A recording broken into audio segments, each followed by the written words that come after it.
How's it, guys? Welcome to my home studio. My name is Kelly, and on my channel I like to share planner videos, art videos, recipes, DIYs, crafts, mixed media, happy mail and hauls, and sometimes lifestyle videos. So without further ado, I am going to share another rendition of my Happynichi recipe Nook planner. So, this is my House of Flynn. This is how I keep my recipes. I have a half sheets happy planner in here with the mini discs. I have linked this in the video description box below. This is La Playa version. Actually, this version is now sold out, so they have many of travelers' wallets to choose from in their shop. Highly recommend them. This is well made. So this is my Hello Kitty binder. I have many recipes in here, so I have picked today's recipe from this book. I keep my recipes in many ways. So without further ado, today's recipe is going to be Amish Friendship Bread.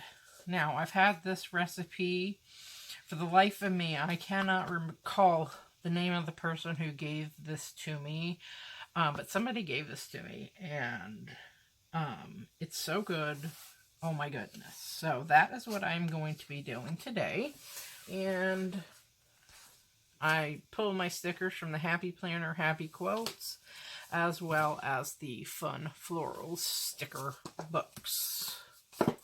And I am going to be using my Tombow mono drawing pens in 0.1 and in 0.5 to write out my recipe. So I will lay down my stickers and then I will bring you folks back. Okay, here you have it, folks. This is the sticker layout, and I used let's see, I don't know, 2 or 3 books to get these corners, because these are corners and I wanted 8 of them. I think I used all 4 of my books. So I am going to write out this gorgeous recipe. It looks short and sweet. It's simple. I've made this many times, although it takes, 10 days to make it. And prep it basically before you can make it. It's worth it, and it only takes like 30 seconds to do what you have to do to it every day. So I shall return. Okay, guys, moment of truth, as it were. Amish Friendship Bread. I'm going to take that out and bring it closer to me. So Amish Friendship Bread. I've had this recipe since high school, so it's been a super long time. Here we go. Do not use metal spoon. Do not refrigerate.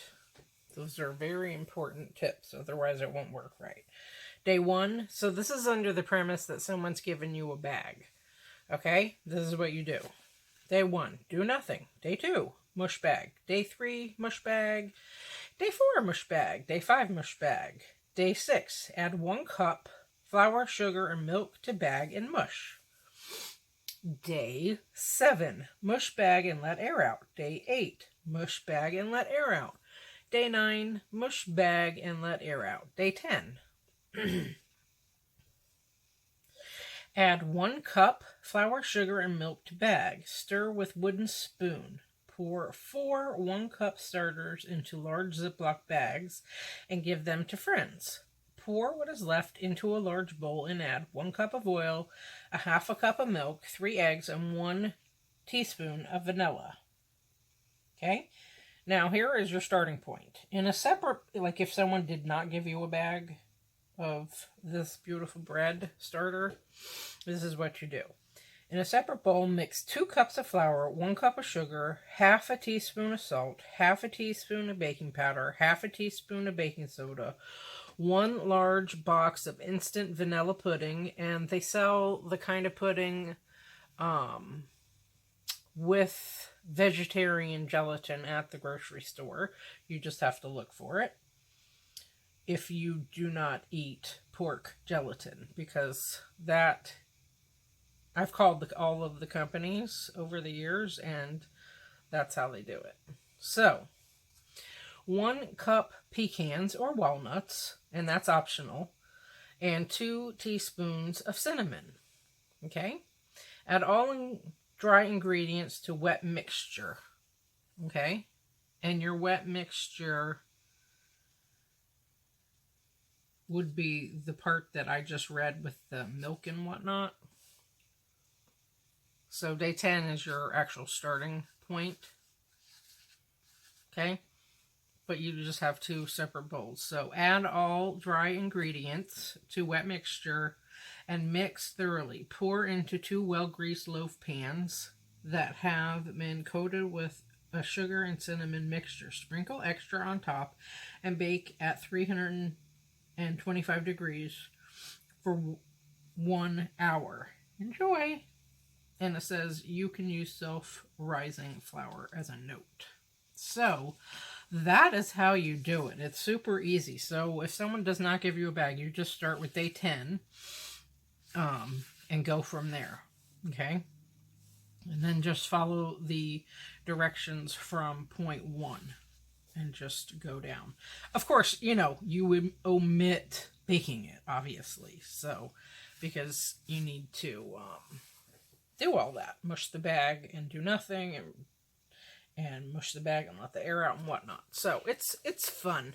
And I generally store this, ironically enough, when I was in St. Louis, right, I moved there when we got married to my husband, and so he was finishing up his second bachelor's degree at the time, and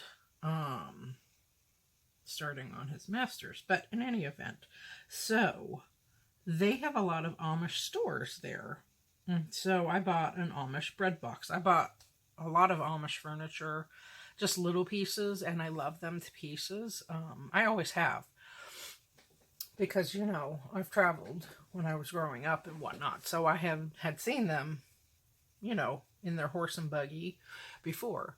So, and they come here, a lot of people that are Amish come here from different areas to do those farmers markets and things like that. So there's that.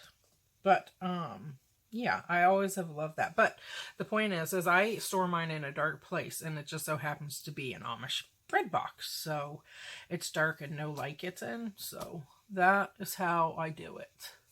So guys, that is everything. I hope it's clear. If it's not, just feel free to ask any kind of question. I've made this many times, so. All right, and it's also fun because you can give it to friends and then just give them a copy of the recipe like I was given. So that's everything, guys. If you like this video and you try this, I would love to hear from you.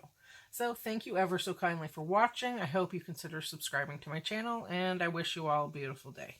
Peace out.